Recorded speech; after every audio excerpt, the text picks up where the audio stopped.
In order to affect change in the world, you first need to try and understand the world.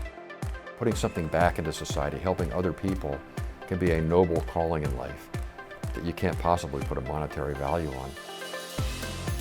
When our lives are done, I think we're going to think about two things, each one of us: who we love, and did our lives matter? Did we make the world a little bit better place in some kind of way? That's it.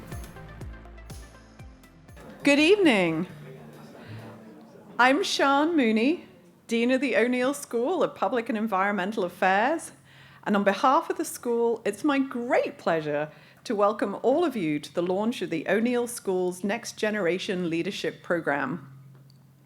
We have a number of distinguished guests joining us today, and I'd like to take a moment to recognize them now.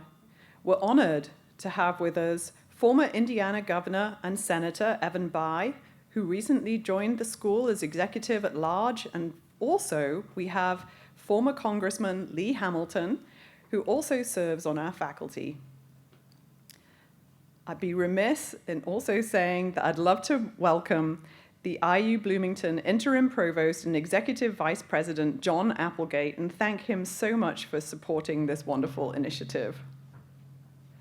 So for the last several years, the O'Neill School programs have ranked among the best in the country. We excel at training and molding the next generation of professionals to solve the most difficult problems of our time: climate change, healthcare, international development, income inequality, and many more. But developing leaders requires constant innovation. And to enhance our efforts here at the O'Neill School, we've developed something new, the O'Neill NextGen Leadership Program. And tonight marks the beginning of this new initiative that I hope will develop many future leaders in public service. The NextGen Leadership Program is supported by the O'Neill School, but is open to all IU students, no matter their major. We want all students to take advantage of the expertise available here. And to all of you that are already our O'Neill students and who are in attendance today, I just will encourage you to please invite your non-O'Neill peers to participate in this opportunity and to take part in the seminars, workshops, coursework, and leadership retreats that we'll be offering as a part of this program. So NextGen Leadership is also part of a larger national effort to support democracy that's going to be strengthened by broad participation in public service, diverse leadership, and constructive collaboration.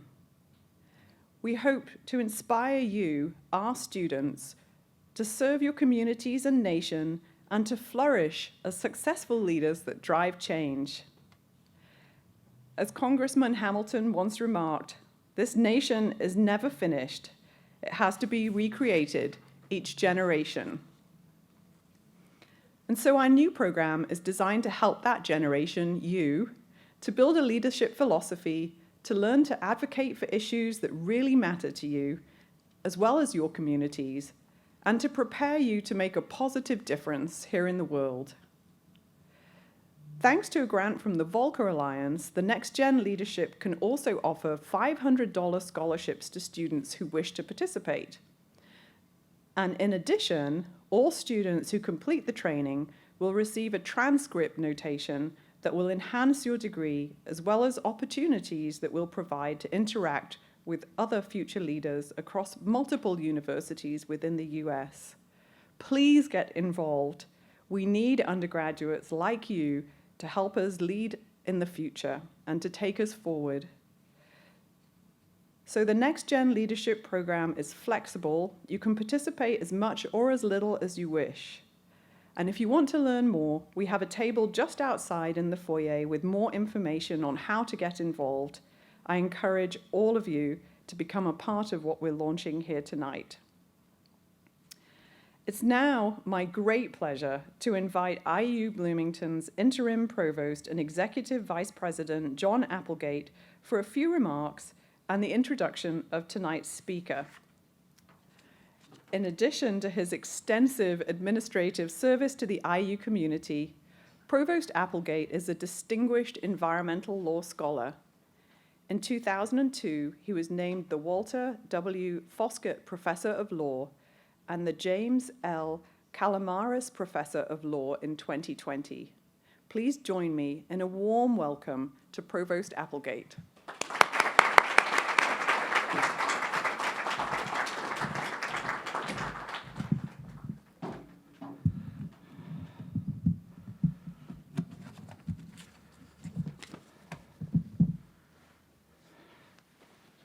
Speaking these days requires a certain amount of wardrobe logistics and so on to get myself organized here.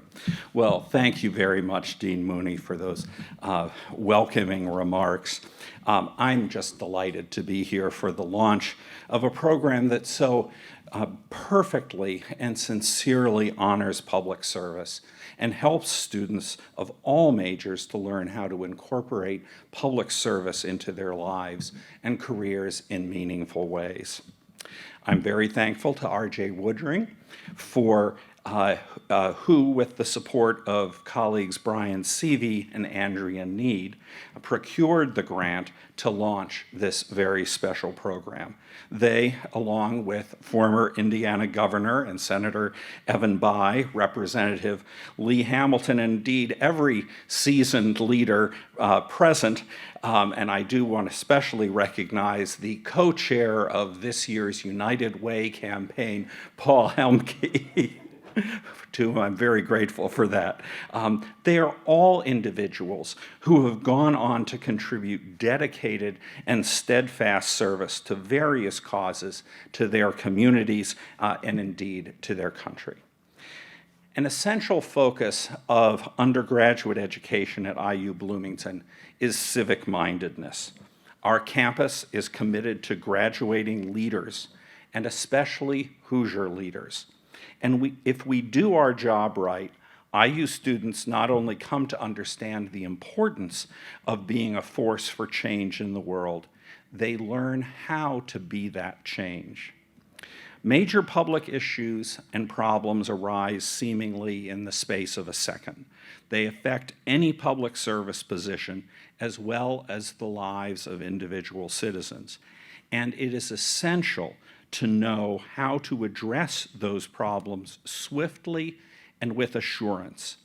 I'm thrilled that this program teaches you how to advocate effectively for what you care about the most, how to develop a leadership philosophy, and above all, how to stay true to empathy, ethical behavior, and the desire to act in the public interest.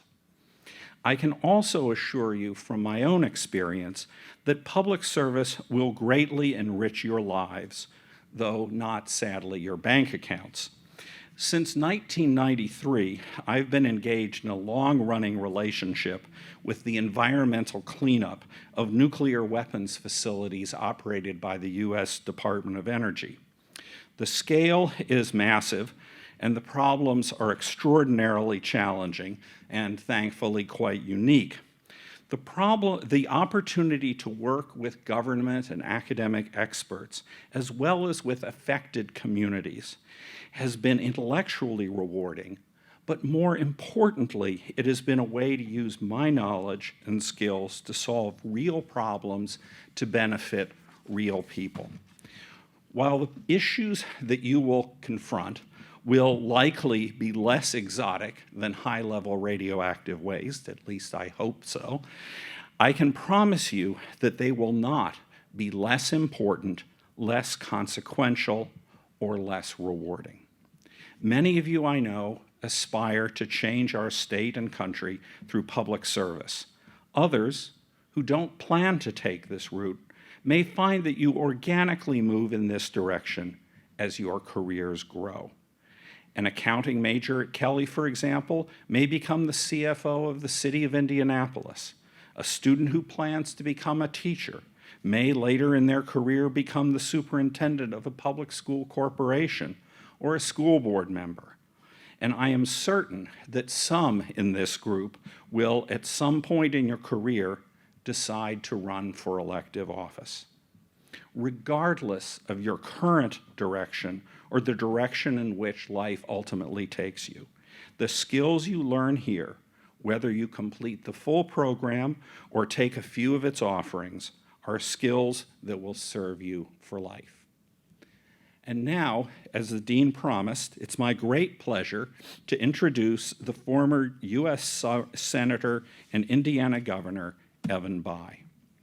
This summer, we were honored to announce that Senator Bayh was joining the O'Neill School as Distinguished Scholar and Executive at Large, and we are delighted to welcome him tonight for what I believe is his first official engagement with the school. Senator Bayh served 2 terms as Indiana governor from 1989 to 1997, and 2 terms as a U.S. senator from 1999 to 2011. In the Senate, he worked to seek consensus on several key issues, including financial services reform and health care. Senator Bayh served on numerous committees where, as you know, the real work of government takes place, including armed services, banking, housing and urban affairs, energy and natural resources, small business and entrepreneurship, aging, and the Senate Intelligence Committee. Quite a portfolio. As Indiana governor, he enacted welfare reform, cut taxes, and brought fiscal discipline to the state's budget. He also created Indiana's invaluable 21st Century Scholars Program, which promises at-risk middle school students full tuition scholarships in return for excellent behavior and maintaining good grades. We at IU are honored to have been linked with Senator Bayh's family and their legacy of public service in several ways. Senator Bayh's father, former Senator Birch Bayh, is also an Indiana icon. He was the principal architect of 2 constitutional amendments, the 25th, which dealt with presidential disability and succession, and the 26th, which gave 18-year-olds the vote in federal and state elections. He served on the O'Neill School's advisory board from 2005 to 2008, and the school is the home to the Birch Bayh Public Service Scholarship and the Bayh Family Scholarship. Senator Evan Bayh's wife, late wife, Susan, whose life was beautifully celebrated on Saturday, was a member of the Dean's Council at the O'Neill School. As Indiana's former First Lady, she served on the council with a number of distinguished public servants from across the country who worked to advance the school's mission of preparing students to become leaders in the public sector. Indiana University is immensely grateful for the Bayh family's deep commitment to our university and, above all, to our students. Please join me in welcoming Senator Bayh.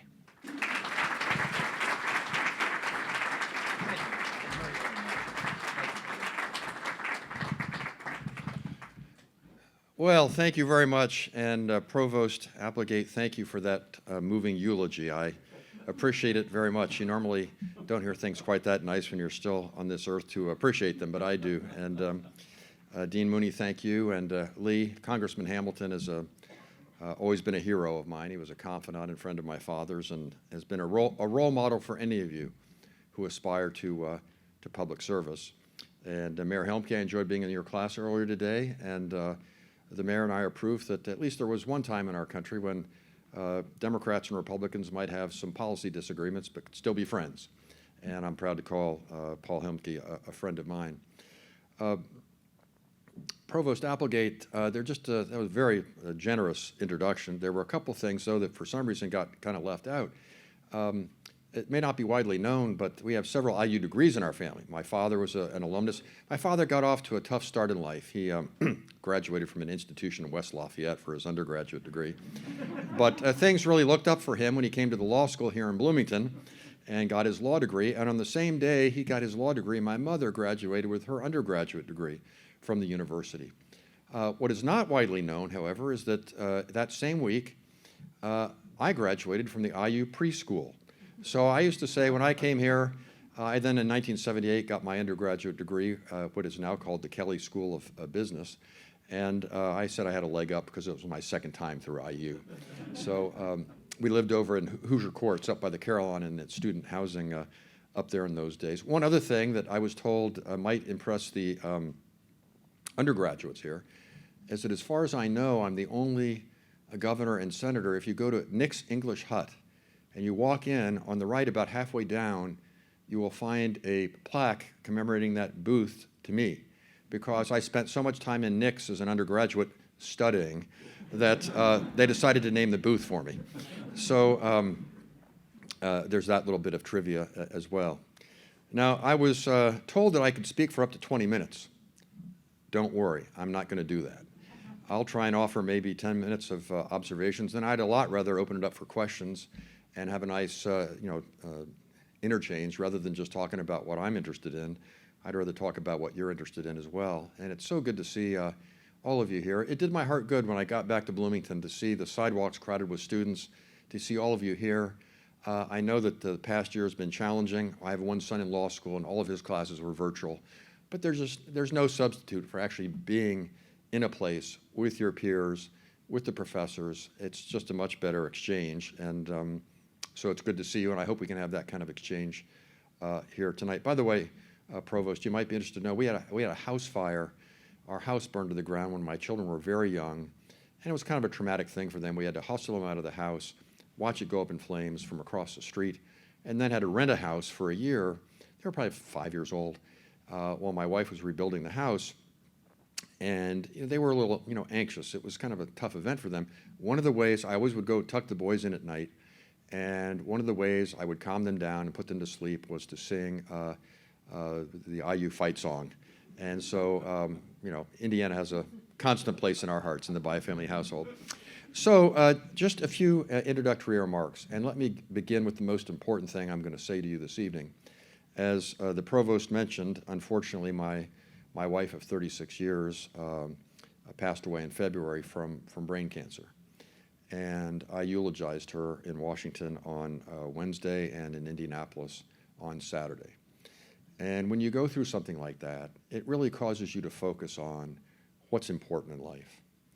What really matters when it's all done. Matter of fact, my two sons also spoke about their mom. I've got twin boys, they're 25.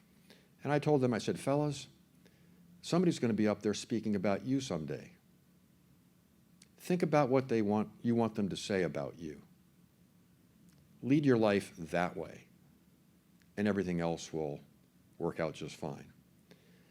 So where I'm going with all this is, it's my strong conviction that when your time comes, and you're all very young now and you don't think about these things, it's would be unnatural if you thought about it too much, so that's why I'm here, to maybe raise the subject just for a moment.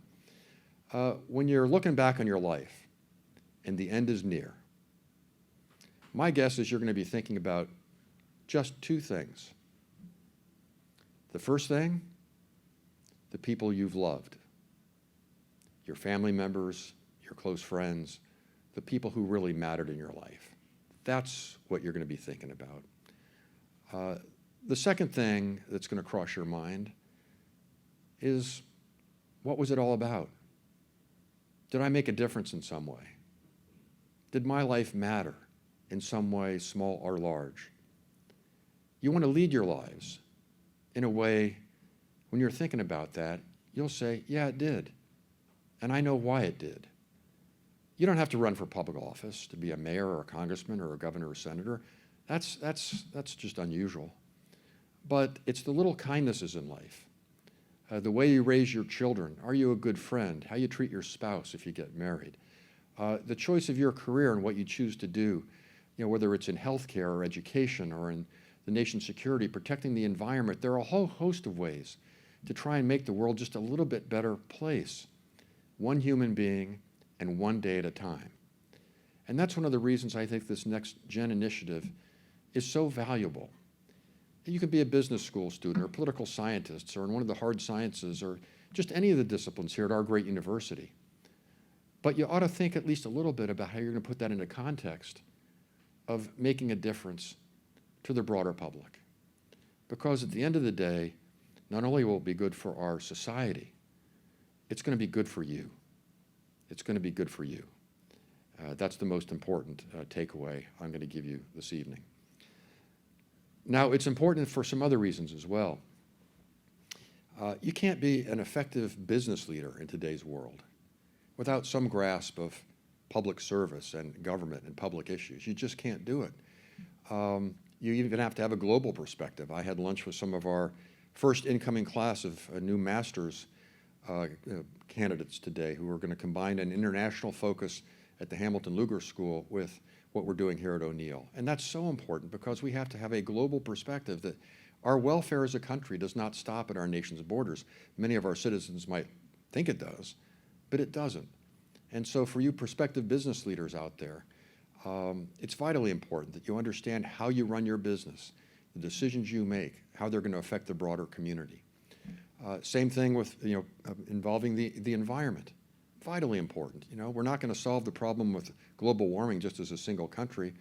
China's emissions are rising very rapidly, won't offset any of the reductions we make. So we've got to work with the Chinese, the Indians, and other countries because we all breathe the same air. We can't do it by ourselves. And so if you want to protect the environment, thinking about how to do that in a global context is vitally important. We're living, and look at all the masks you're wearing here today. I just took off. We're living in the midst of the worst global pandemic since 1918, 1919. Germs don't respect national borders. They are global. And the whole issue of public health and how we go about avoiding the spread of diseases like COVID-19, very, very important. So if you're in the medical arena or the public health arena, understanding something about public service and government is vitally important. National security speaks for itself. Regrettably, it remains a dangerous world. I was in the Senate and I was on the Intelligence Committee, which I hope, Dean, that the term Senate Intelligence Committee is not an oxymoron, but some people might, say that it is. In any event, when the terrorist attack occurred, if you had told me we were not going to have another major terrorist attack in this country for 20 years, there's no way I would believe that. But fortunately, we have some very brave individuals and dedicated public servants who've worked very hard to try and keep that from happening. And so far, we've been largely successful in that. But my point is, our national security is bound up with a whole host of other issues involving privacy and other things that are vitally important, and how to reconcile those issues and strike the right balance. Very, very important. So I could go on, but regardless of what you're getting your degree in, some notion about the career you want to pursue and the life you want to lead and how that is going to fit into this nation of ours is vitally important, both for your future success in whatever profession you choose, and for our state and for our country. The final thing I'd like to say is, and this is something of a confession, I suppose, I'm really disappointed in how my generation has handled the political climate in our country. We've always had difficult periods. When I was a teenager, we had political assassinations regularly. When I was 13 years old, Martin Luther King was assassinated, and then Robert Kennedy was assassinated, and there were some other shootings after that.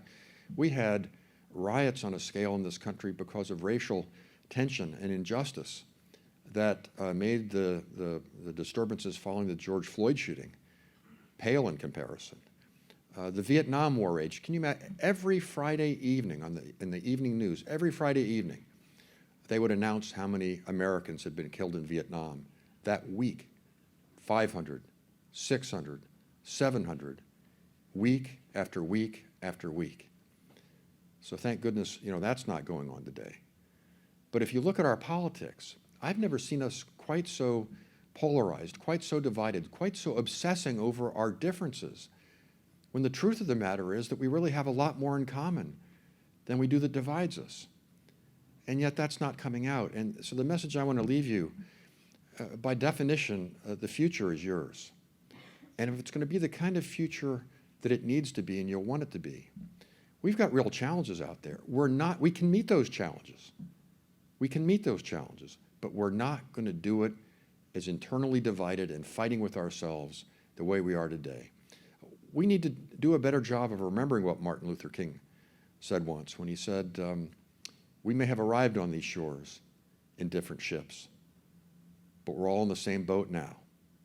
That's true. And it's about time we started behaving that way. So I hope I hope all of you will be involved in public life, not running for office, but educating yourself about the issues, holding your leaders responsible for the decisions they make, and above all, ask people, what are you for? I don't want to hear what you're against. I don't want to hear why the other guy's no good. Tell me what you're for. Tell me what you're going to do. How are you going to make this a better place? And if we can have that kind of leadership again, I don't think there's any challenge that we can't meet. So I'm pleased to be back on campus again, Provost and Dean. I don't suspect I'll have time to make a stop at Nick's tonight, but if I do, I'll kind of see if that booth is still open and they can accommodate me. Having said all of that, I get to ask the first question. Are there any members of the media here? Good. Seeing no hands, you can ask me whatever you want. I'm a chemistry and astrophysics major, and I was just curious on your stance on like how to fix, like in your political opinion, how can we fix the bipolarization in our Congress? Boy, that is an excellent question. You say you're majoring in astrophysics? Chemistry and astrophysics, yes. Wow, good for you. That's an interesting question coming from an aspiring astrophysicist, but it's a great question. And you know, it's been a long time coming. Your first name again is? John. John. You know, we didn't get to this place overnight. It's been a kind of a steady erosion. Just take the United States Senate, with which I'm familiar. My father's time was not like it is today. Many of them were veterans, and they'd been literally gone to war together. Now, if you've been in a foxhole with people trying to kill you, you don't care so much what your buddy's politics is, right? And so they'd had that experience that had brought them together. You know how many people serve in the military today? 1%. 1%. And so we don't have that common experience that brings us together.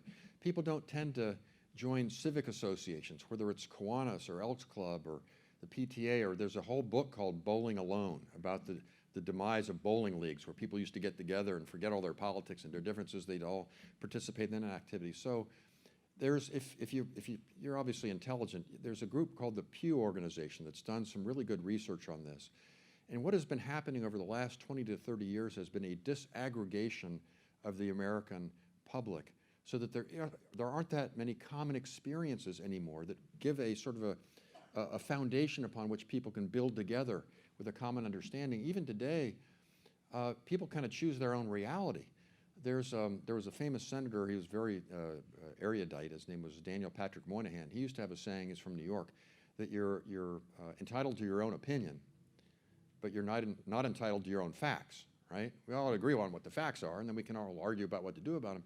Today, people increasingly choose their own facts and their own reality. If you go on the Huffington Post or the Drudge Report, right, these are going to be two different realities. The concentric circles really don't overlap a whole lot. So I think it will get better. Ordinarily in the past, and I believe it'll get better because we've been through some tough times before, like I was mentioning when I was a boy. We got through that. But I think it's going to take a while. And then I'll cut to the chase here. Ordinarily, it would have been a national calamity, an exogenous event of some kind to kind of cause people to rally around, right? Americans normally do that. That happened after 9/11 for about 90 days, and then it wore off. We had an economic crisis. We came this close to having a second Great Depression. And on a bipartisan basis, we rallied around and did what it took to save the economy. And that wore off after 60 days. And so it doesn't seem to me that unless we get into a war, which of course nobody wants to unify the country that way, it's really up to all of us to listen to one another, to study up on the issues, to try and look for objective sources of information, and then hold our leaders responsible for behaving the way that we would expect them to. I mean, it's as old as the Republic yanging on Congress. So, and I guess I was a member for 12 years, so who am I to point fingers at that? But I can't think, in your families, at this university, in your local civic organizations, they would never behave the way things are happening in Washington today. It's just all constant fighting, bickering, and it's all my way or the highway. I'm going to insist upon 100% or nothing. I was happily married for 36 years. Let me tell you, no marriage works on the basis of I get everything I want and you get nothing, right? That's not going to work real well unless your spouse is sort of an amazingly tolerant individual. So there's just no other, but that's where we are now.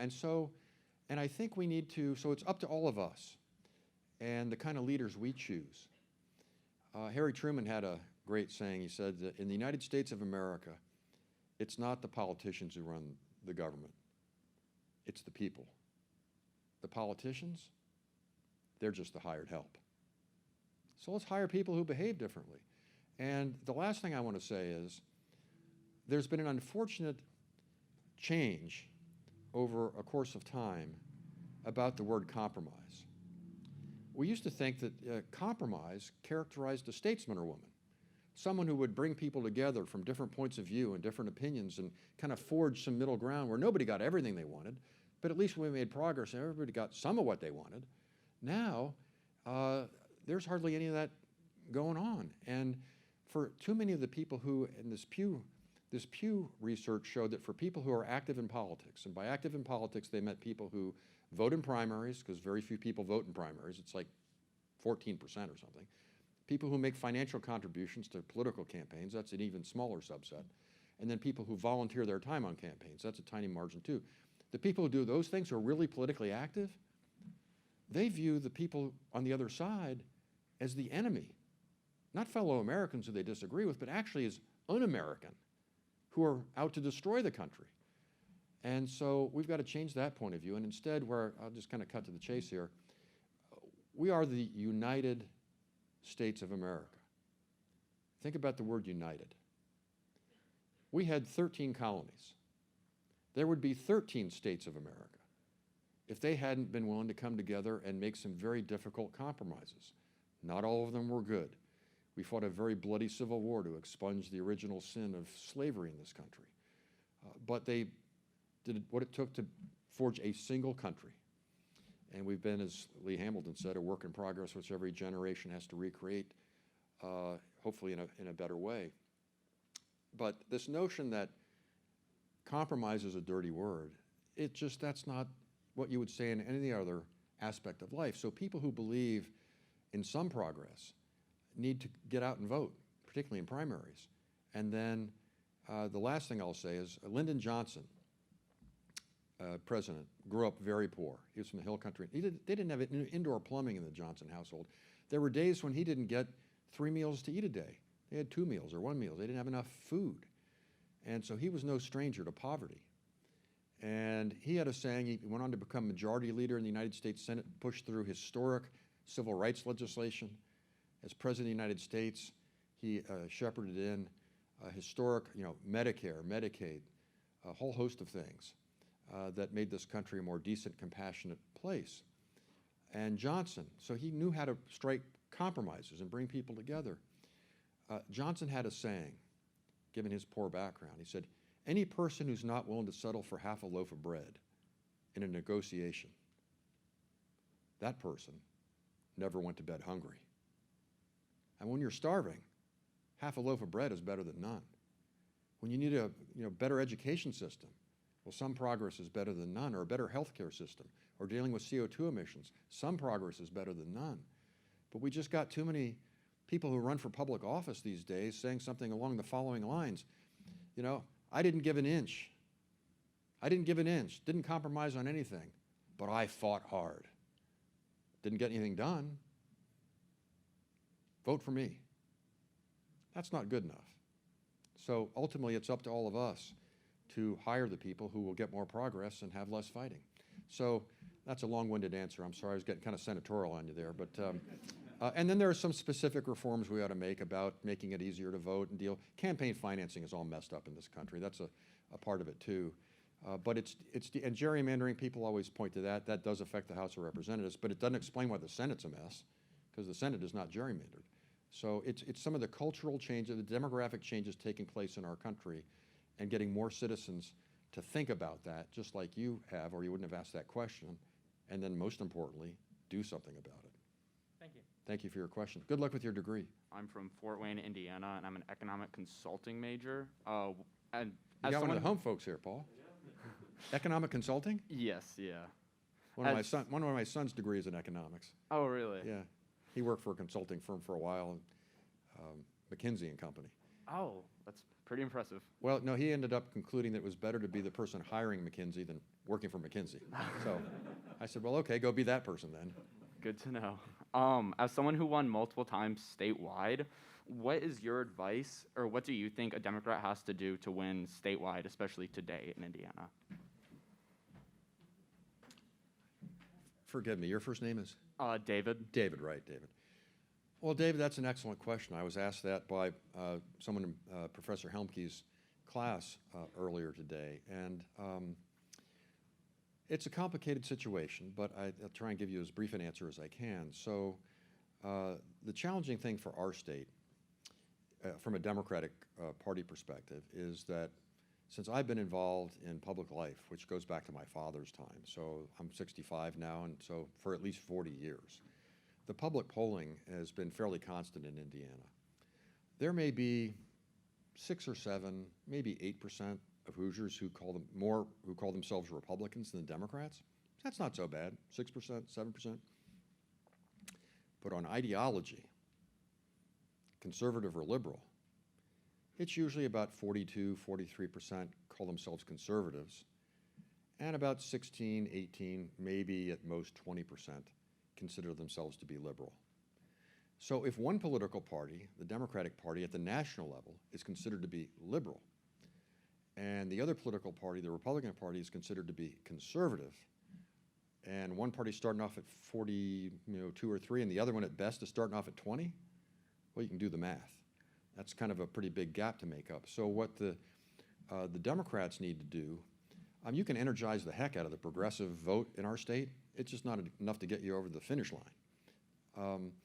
You need to make common cause with the moderates, the independents, and see where those concentric circles overlap on things like education and healthcare and the environment, that the moderates and the independents would go, yeah, that's, that makes some sense. So if you're a Democrat who believes in, I served with Bernie. Bernie's a great guy. He used to give the same speeches in private he's given today. And he's sincere. He's not a cynic.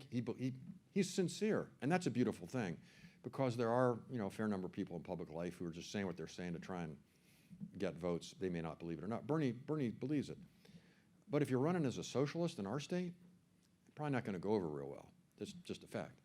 So you got to believe in economic growth, growing businesses, trying to create more good-paying jobs so people can support their families and so forth.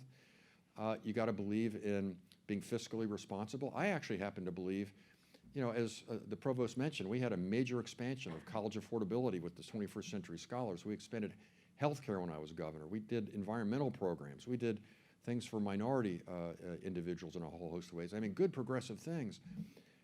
But I always believed that it had to be on a foundation of economic growth. If the economy is contracting, things are a lot harder. And it had to be on a basis of financial sustainability. I had to deal with difficult budget situations, and it tends to be the people who get hurt first and most when there's no money are the people who rely on the rest of us for a helping hand. So if you're going to have a progressive society in the longer run, you can't have huge budget deficits just as far as the eye can see, because eventually that's going to come back to haunt you. Now, at the federal level, they can borrow, and eventually that's going to, you reach the point where that can't go on and on. We're fortunate that the dollar is the reserve currency for the world, which allows us to borrow more money, but there is an end to that. So that's a long answer to your question. Be for economic growth, be fiscally responsible, and then make common cause with the moderates and the independents on healthcare, education, environment, and those kind of things that make the world a better place. Did that answer your question a little bit? It did, yeah. You got to know. So, full disclosure, I ran for election in our state 6 times. I won the first 5. I lost the last time. So, maybe my understanding isn't what it used to be. But then again, I was running in a year when Donald Trump won the state by 20%, so that was kind of a load to carry. But in any event, I hope that answered your question just a little bit. It did. Thank you. Oh, my name's Eric from Greenwood, Indiana. Oh, nice. Okay. My question for you is, I've been thinking a lot about Indiana politicians and comparing them to politicians from the Deep South or California and New York. And usually, Indiana politicians are, like yourself, very moderate, willing to compromise, as opposed to more ideological, more extreme, I guess is the word. Is there something about Indiana, or maybe it's a Midwest thing, that makes political leaders more moderate, willing to compromise, things like that? Well, I'm kind of a Hoosier chauvinist, being a 5th generation born in my sons are the 6th generation of my family born here. So yeah, sure. It's our native practicality and common sense that sets us apart from all those other states that are kind of clueless out there. But putting all joking aside, yeah, our state, and I should have woven this into my answer to the last question. So our state is more conservative, but we also have a populist strain in our state. A little skepticism about big things, big institutions, too much power in too few hands, elites telling us what to do, that sort of thing. And so if you're a Democrat, channeling some of those kind of sentiments, that can kind of help too. But then Republicans channel them from a little bit different direction. Donald Trump tried to do some of that. So I think, Hoosiers tend to be pretty practical. What works, right? Not some theory in a vacuum someplace, but what's actually going to make a difference in my life on a day-to-day basis. And people know there are no magic answers. There's no magic wand. A little skeptical of someone coming before you and saying, I can solve all your problems and you're not going to have to sacrifice and it's going to be painless and blah, blah, Nah. So I do think that it's a Midwestern thing and an Indiana thing, that kind of practicality, common sense, and I would like to think sort of an underlying decency and respect for one another. So we're not perfect, but there's no place I'd rather live. I'm from Fishers, Indiana, studying environmental science, and I was wondering if you think current and recent past administrations' approaches to the environmental crisis have been appropriate. Nick, that's a great question. Is traffic in Fishers really as bad as I hear it is these days? Yeah. Yeah, okay. Well, I used to tell people, come to Indiana, the traffic won't nearly be so bad, and then they tell me about your area. I guess that's a aspect of success, right? So many people are moving up there. So, well, look, it's easy to second guess. I've been in the governor's chair and then in the Senate. The governor's tends to be, the buck kind of stops there, so you're making decisions. In the Senate, you're just one of 100. So it's easy to say, no, it hadn't been sufficient. Yes, we should have done more. But it is a very complicated issue. It's something we need to tackle. We do need to be more aggressive. There are a couple of caveats there, though. Within our own country internally, if the economy is not so great, if we got a pandemic going on or something, it tends to, people will focus on that, but only when kind of times are good. It doesn't tend to be among younger people, like, sure, absolutely. But among middle-aged and older people, it doesn't tend to be kind of front of mind, so it's not what they're focusing on. One of the nice things about the advent of electric vehicles and some of the other things, recyclables and things, that in many people's minds they used to think, and are you talking about global warming and climate change primarily, or other things too? I'll just, well, the whole thing. So most people used to say, gee, if you're going to do something about the environment, that means it's going to hurt the economy. We're going to have, businesses are going to suffer. We're going to have lower jobs and, lower paying jobs. And I think increasingly we're creating higher paying jobs in environmentally related industries. And so that's a good thing to help kind of solve that communication dilemma of showing that you can be pro-environment and not anti the economy or anti-business. The real challenge, though, at least from a climate standpoint, now there are other things, but it's this whole, it's one planet, right? We all breathe the same air. So, and this is kind of a dilemma from the political point of view. Let's say one of the previous presidents had come out and said, I'm going to have a real aggressive agenda on climate, and we're just going to crank down emissions just as fast as we can and just as low as we can, and I'm going to ask all of you to step up and sacrifice to save the environment, to save the planet, and we should hand down a better future to our children and grandchildren, and we're going to go do this. Great. But it would accomplish nothing as long as the Chinese emissions continue to go like this. They're building 60, 80, 100 new coal-fired power plants. In India, it's somewhat the same way. And so it's a tough negotiation with them, because what they'll say to you is they'll say, well, Senator, that's nice, but you in the West had the great blessing of developing first. You have a higher standard of living based upon previous emissions. And now you're coming to us and telling us to keep our emissions down so we can have a higher standard of living? So you get a lot of pushback from them. My point is, for the leaders in our country, yes, we should move forward on this more aggressively than we have. It's a tough sell to your people if in the back of your mind is lurking the notion, I'm going to ask my people to sacrifice, and it may not accomplish what I'm asking them to sacrifice for if I can't get these other countries to go along, and they don't have a real good track record of going along. There's the dilemma. Thank So, you. yeah, I'd be inclined to say yes, but that's an easy thing to say. Yeah. Once you've been in one of those chairs and you kind of realize all the countervailing factors, it becomes a lot harder. Thank you. Good luck to you. Hi, my name is Quinn. I'm also from Fishers, and I'm majoring in law and public policy. So my question relates to bipartisanship. On January 6th, over half of Republicans in the House of Representatives voted against certifying a legitimate election. I agree with you that we probably would be a better country if we were all able to work together, but I'm curious as to your suggestions on how we move forward with that when it appears that the majority consensus in one party is against democracy.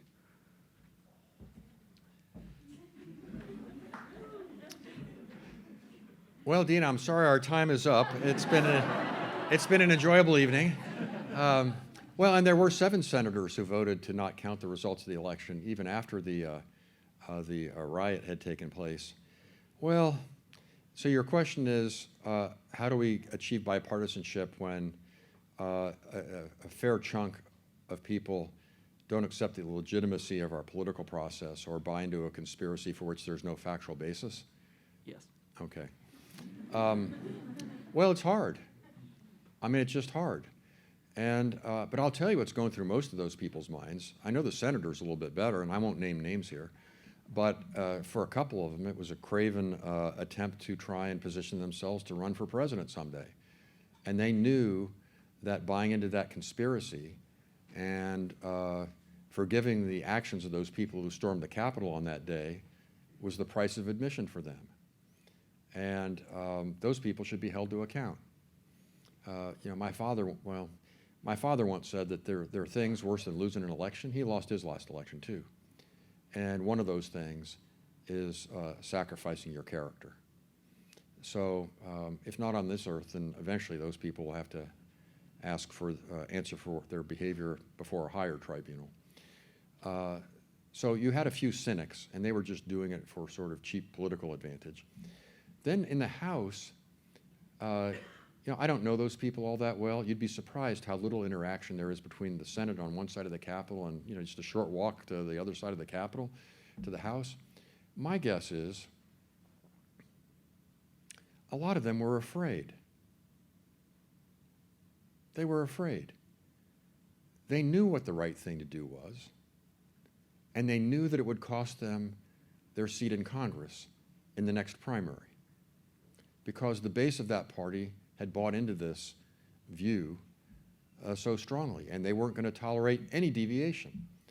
And so they were sitting there asking themselves, okay, the election is going to be certified, so they don't really need my vote. So I can save myself in the next election by casting a vote I know in my heart, really, there's no justification for.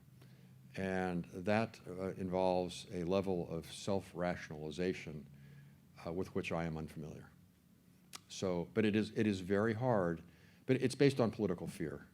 And so the real issue is, there's, I don't want to get into partisanship here. No one's perfect, no party's perfect. We all have our extremists, but in that particular case, it does seem that there is such an element of one party that believes something for which there is no basis in fact, and they are unwilling to tolerate anyone elected in their party who disagrees. So, I suppose, as someone once observed, John Kennedy wrote a book once. It was called Profiles in Courage. Every chapter in that book was about a United States senator who cast a very difficult political vote. And for most of them, it cost them their careers. That was a time when some of those votes probably should have been cast. And I'm afraid that you'd have a pretty hard time writing a sequel to Profiles in Courage among the group you just described.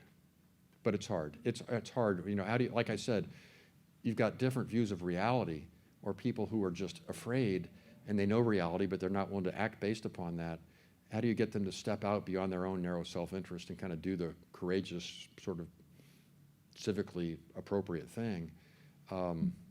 it's hard. It really is hard, because in some ways that kind of cuts against the survival instinct that drives a lot of human beings.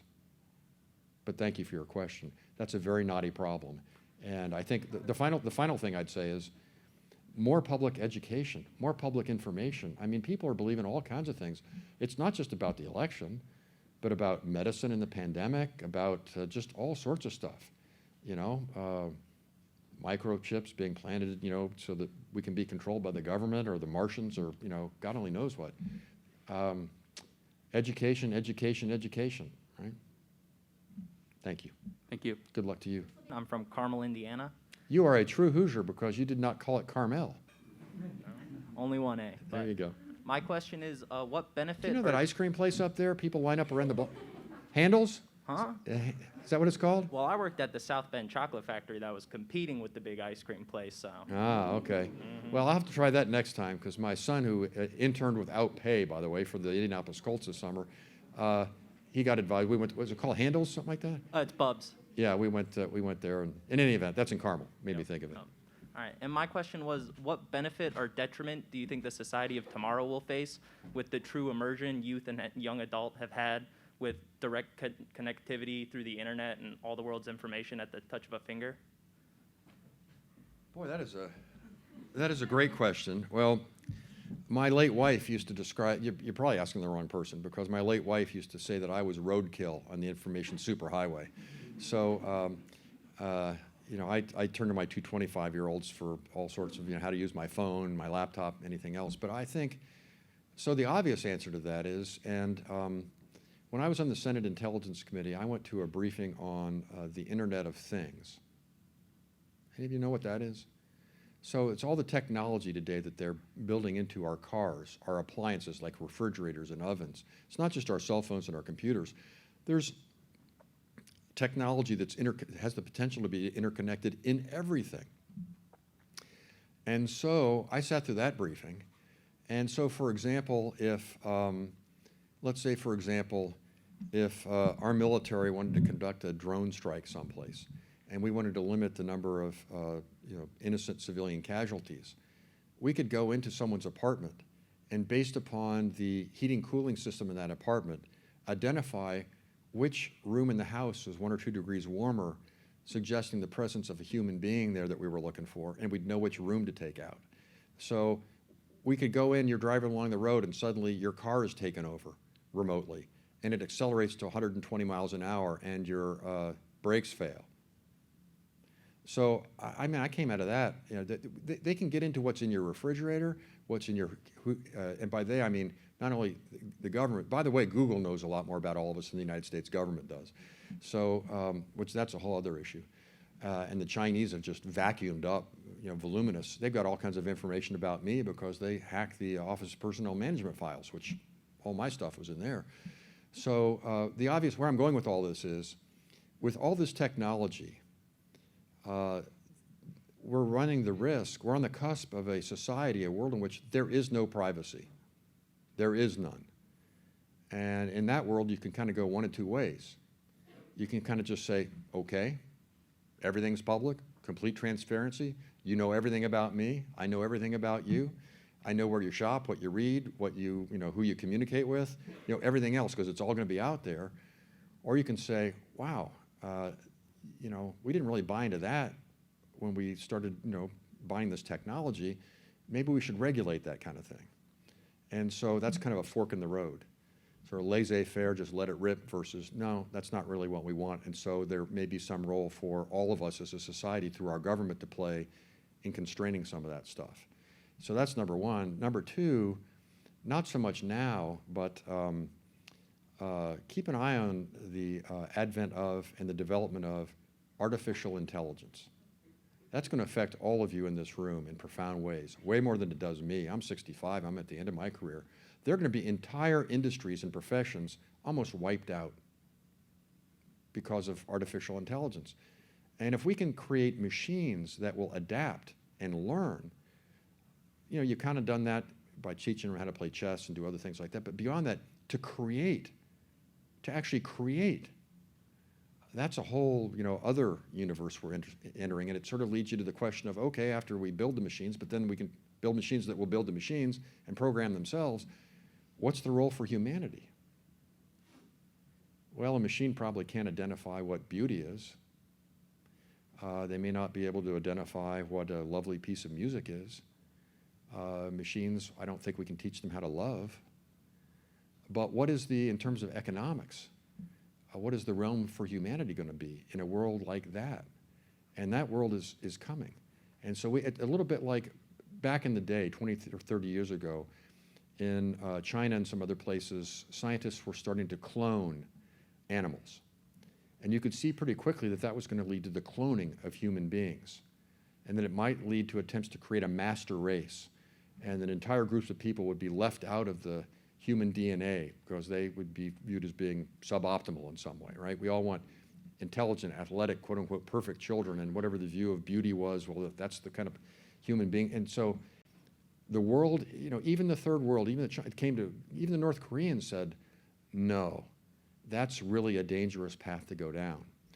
Well, we're starting down this path of artificial intelligence, and we need a group in our country and or a global entity of some kind to step back a little bit and say, before we just let this thing go to wherever it ultimately may lead inexorably on its own, maybe we should think about some limits on that kind of thing, because it really could dramatically change your world. And that's just a whole other level of technology that's out there, and it's going to get here sooner than you think, but it's not here yet, so we still have a chance to put some parameters on it if we want to.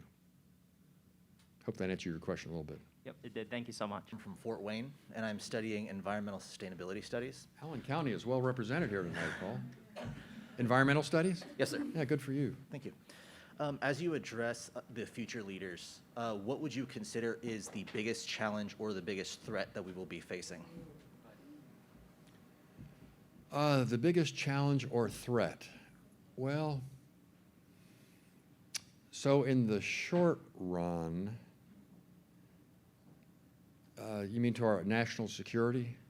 Or just the challenges that Okay, well, we will be facing? So I think your biggest challenges in order, and then I'll digress a little bit, but if I had to name three, I would say China, and our relationship with China is going to define the next 50 years. They are a great nation, they're increasingly wealthy, they're increasingly powerful, and they're increasingly aggressive. And we have just completely different systems of values versus the autocracy that exists in China and what hopefully is a more representative democracy here in our country in the West. And so how we cooperate where we can, compete where we must, and hopefully keep that from, draw a strong line when it comes to our values and keep it from actually becoming a shooting war. That's the challenge. But, China's going to be big. The second one was the question I got, over here, technology. That's changing the world dramatically, and the pace of change is accelerating, and it's going to be profound. And so that's going to not only shape the world in a macro sense, but now you're here at Indiana University. You're probably pretty technologically sophisticated, but there are a whole group of our fellow citizens out there who dropped out of high school or just got a high school diploma and maybe they didn't do real well, so they didn't learn a whole lot. They're not very technologically sophisticated. What kind of role are they going to have in our society, economically or as citizens, if they can't, utilize technology to sort of maximize their God-given potential and to participate in the world? That's going to be a huge force for, again, creating disparities in outcomes among our citizens. So China, technology, and the third thing is the question I've also been asked, these internal divisions in our own country. We will not be conquered from without. We won't. But we could bring ourselves down. You got a little foretaste of that on January the 6th. But, and the forces that led to that have not gone away. So we've really got to try and heal ourselves and remember what America is really all about. Otherwise, we could have some problems down the road. But the other kind of sub things, North Korea is a problem. Iran, not as much as North Korea. Russia, they have a lot of nuclear weapons, but they're sort of a failing state. But it's really, China, technology, our internal divisions. That's kind of it. Understood. Thank you, sir. Thank you all very, very much. I appreciate your having me.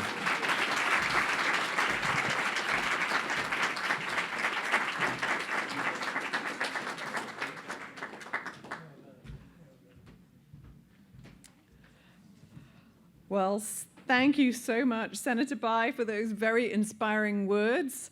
We're just so grateful for the interest that you've shown in the program, and also the future development of the leaders here in the room, leaders who I hope will become just as yourself in the future.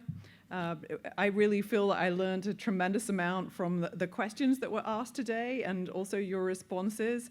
And I know that there were so many questions that couldn't be asked just because we were running short of time. But I do want to let everybody know that the Senator will be back in the spring at some point in time, and there'll be more opportunities at that time to ask additional questions. So thank you for that.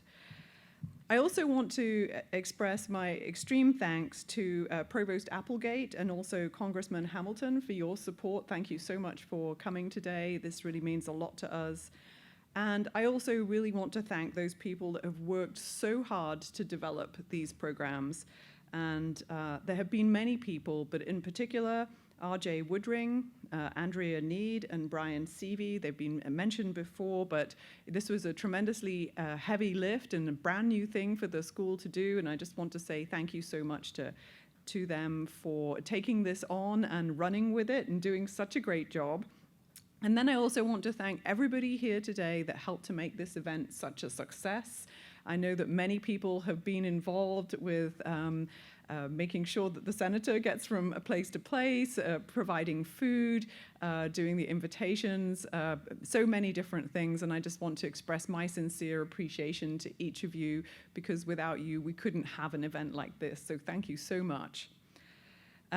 Last but not least, I just want to remind you one more time that if you'd like to learn more about the NextGen Leadership, please see Steve at the table in the foyer outside, or go to the NextGen website, which is go.iu.edu/NextGen.